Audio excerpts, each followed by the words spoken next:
Hello everyone, welcome to my channel World Economics and today we will start statistics B Honors Economics and आज इस video में हम लोग unit 1 complete करेंगे। अगर आपको ये वीडियो अच्छी लगे तो प्लीज़ लाइक एंड सब्सक्राइब कीजिए और अब हम चलते हैं आपके यूनिट 1 के फर्स्ट टॉपिक पे, parameter and statics. Parameter and statics हम स्टार्ट करते हैं क्योंकि आपकी यूनिट 1 का फर्स्ट टॉपिक ही पैरामीटर एंड स्टैटिक्स है। पैरामीटर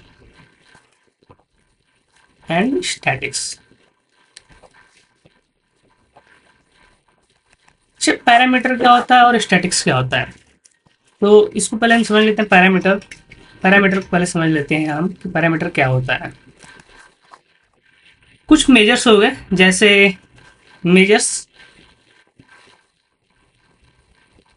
जैसे such as mean, mode and standard deviation.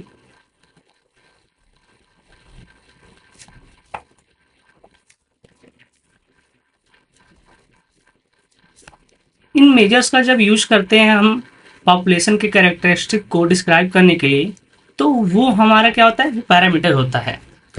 जब इन मेजर्स का यूज करते हैं हम कैरेक्टरिस्टिक्स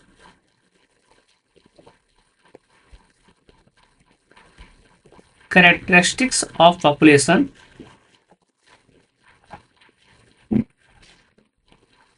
को डिस्क्राइब करने के लिए, तो हमारा क्या होता है, वो पैरामीटर्स होता है।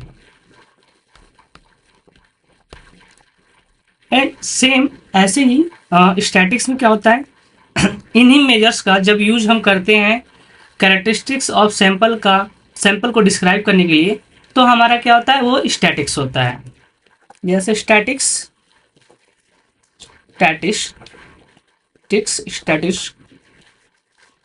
मेजर्स। इन मेजर्स का यूज हम किसको डिस्क्राइब करने के लिए करते हैं, सैंपल के कैरेक्टरिस्टिक्स को। ओके, सैंपल के कैरेक्टरिस्टिक्स हो, तब ये क्या होते हैं, ये स्टैटिक्स होते हैं।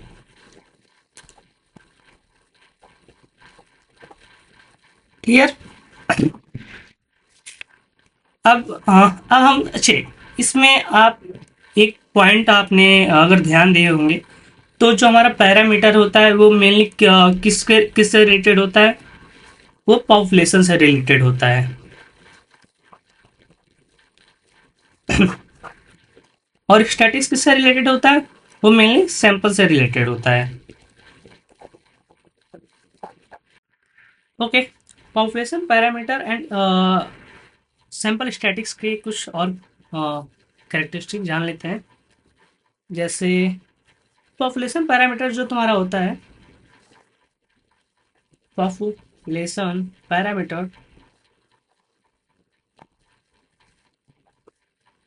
पैरामीटर्स, ये आपका जनरली अननोन होता है।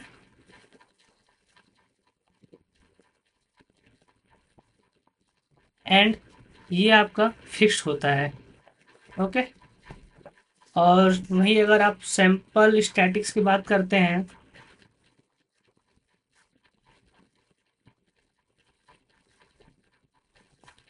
तो हमारा नॉन होता है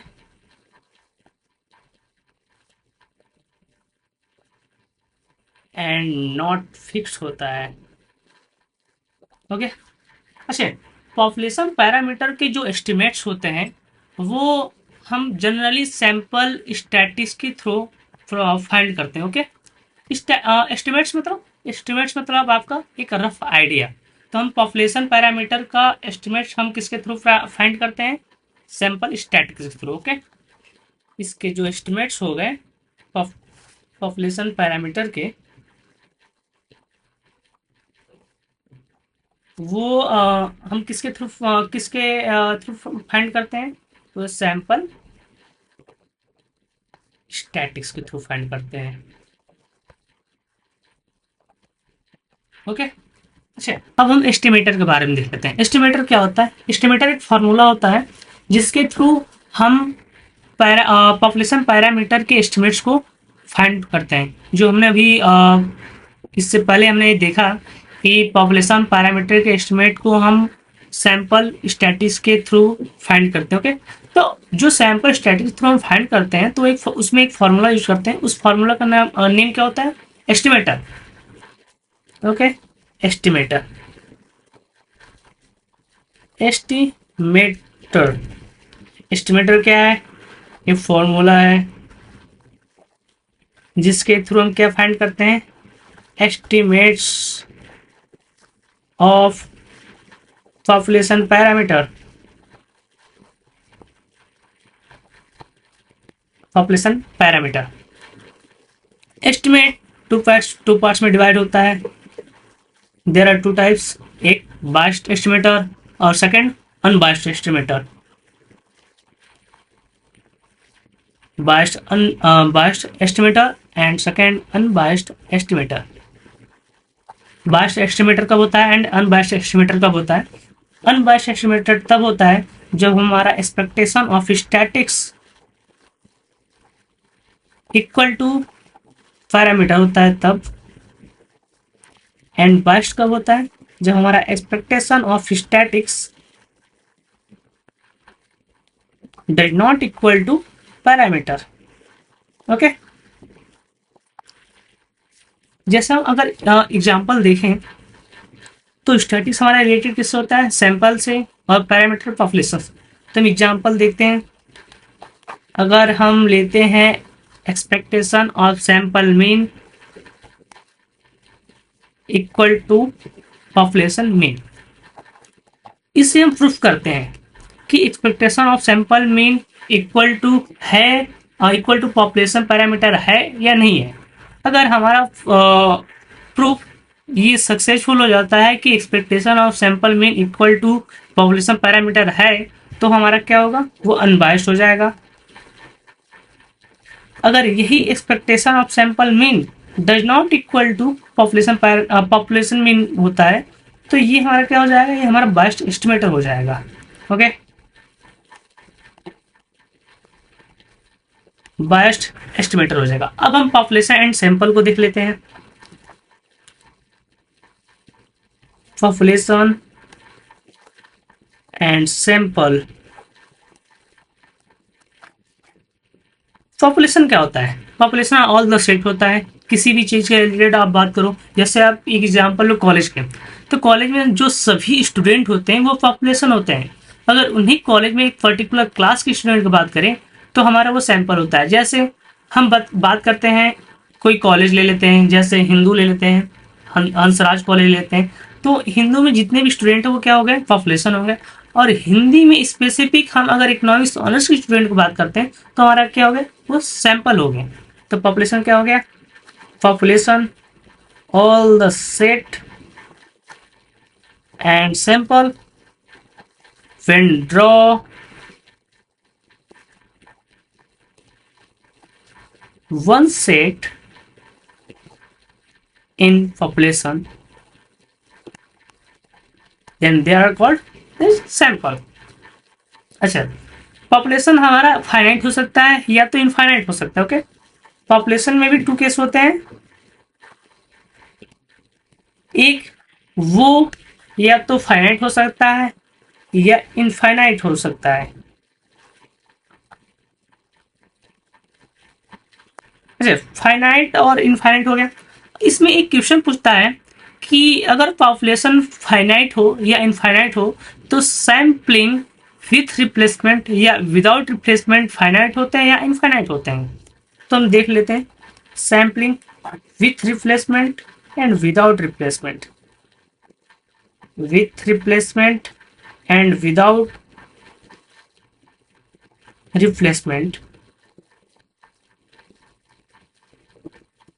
और इनफाइनाइट में भी with replacement and without replacement.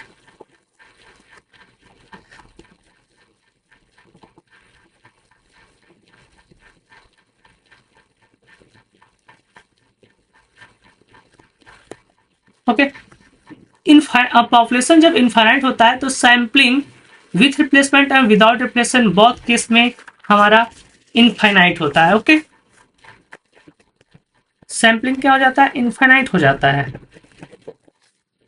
But अगर हम पॉपुलेशन फाइनाइट होता है तो उसमें सैम्पलिंग फाइनाइट भी हो सकता है या इनफाइनाइट हो सकता है। किस केस में फाइनाइट या इनफाइनाइट हो सकता है, without replacement, but with replacement sampling infinite ही होता है। ओके, तो सैम्पलिंग में हमारा सैम्पलिंग विथ रिप्लेसमेंट जब पॉपुलेशन फाइनाइट हो तो इनफाइनाइट होता है,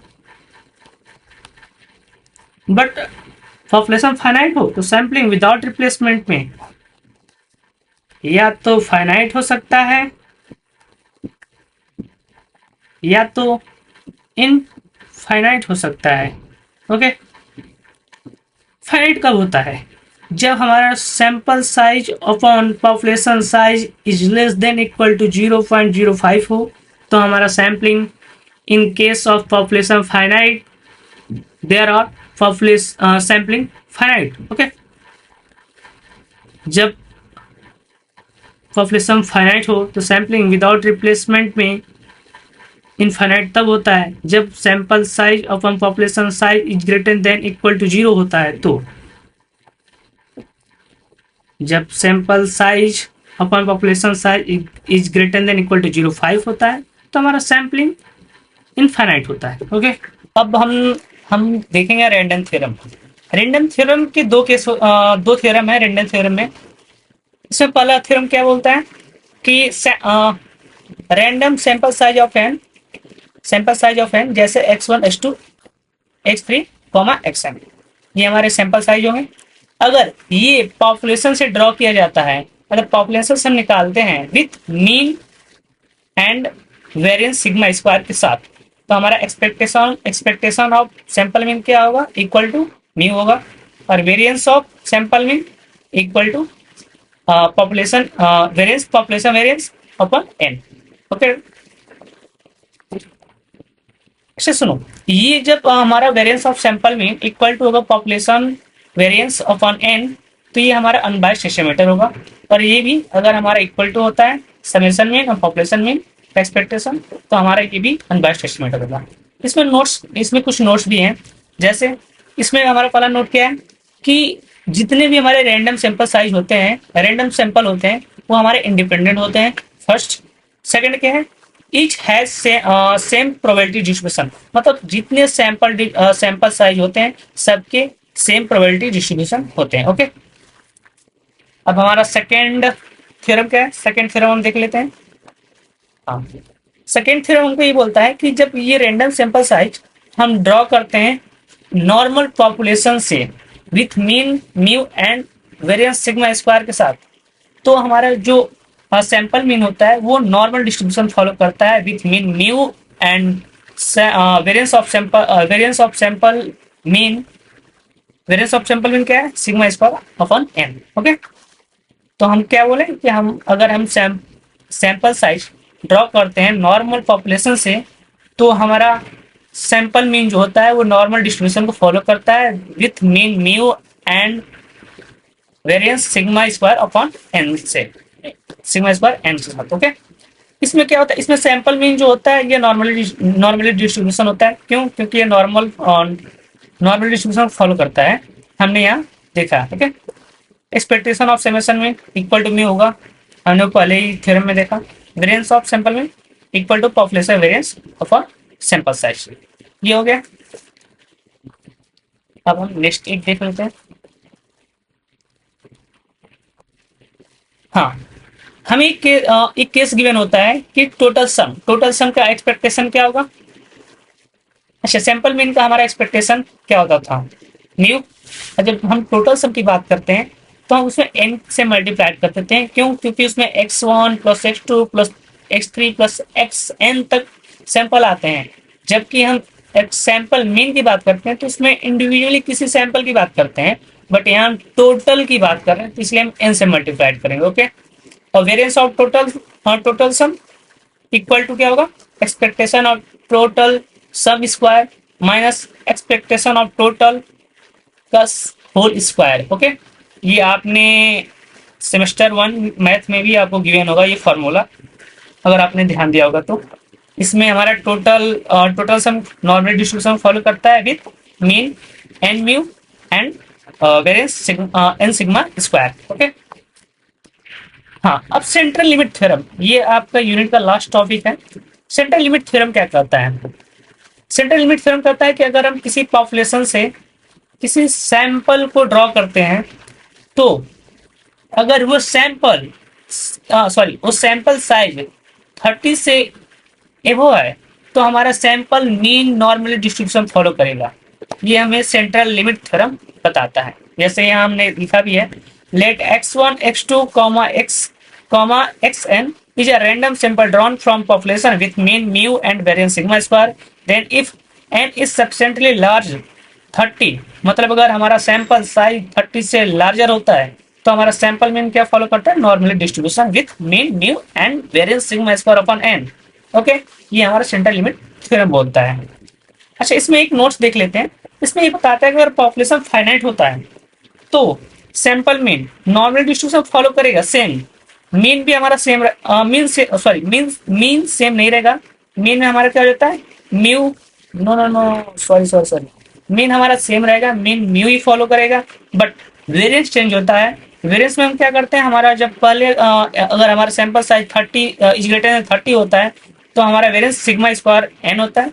बट हमारा पॉपुलेशन अगर फाइनाइट होता है, तो variance sigma square upon n into population size capital A, किससे डिनोट, कैपिटल एन किसको डिनोट करता है? पॉपुलेशन साइज को, और स्मॉल एन सैंपल साइज को। ओके, तो capital N minus small n upon capital N minus 1, ये। Okay, clear?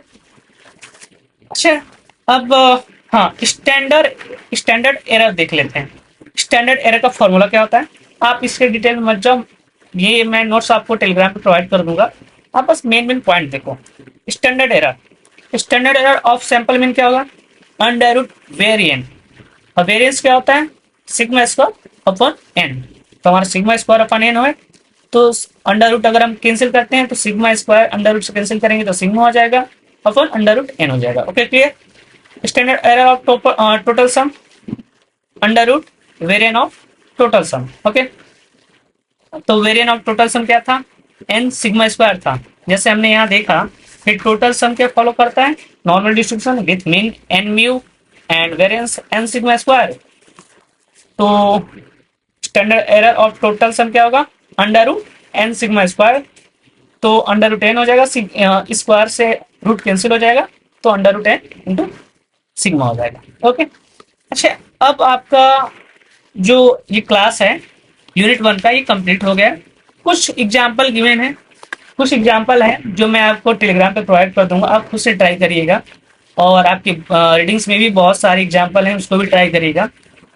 अगर जो डाउट आपको क्रिएट होता है, या तो मैं जो नोट्स प्रोवाइड करूंगा टेलीग्राम पे उससे या रीडिंग से, तो आप मुझे कमेंट में बताइए कि हाँ, आपको किस क्वेश्चन में डाउट है, तो मैं ट्राई करूंगा उसको रिस्पॉन्स करने के लिए। Okay, thank you, and please like and subscribe my channel, because आपके लाइक एंड सब्सक्राइब से मैं मोटिवेटेड हूँ नेक्स्ट वीडियो क्रिएट करने के लिए। एंड कमेंट कीजिए कि हाँ, ये मेरा वीडियो लेक्चर आपके लिए कैसे हेल्पफुल है, उसके अकॉर्डिंग मैं और बेटर करूंगा, इंप्रूवमेंट करूंगा अपने लेक्चर में। Okay, thank you.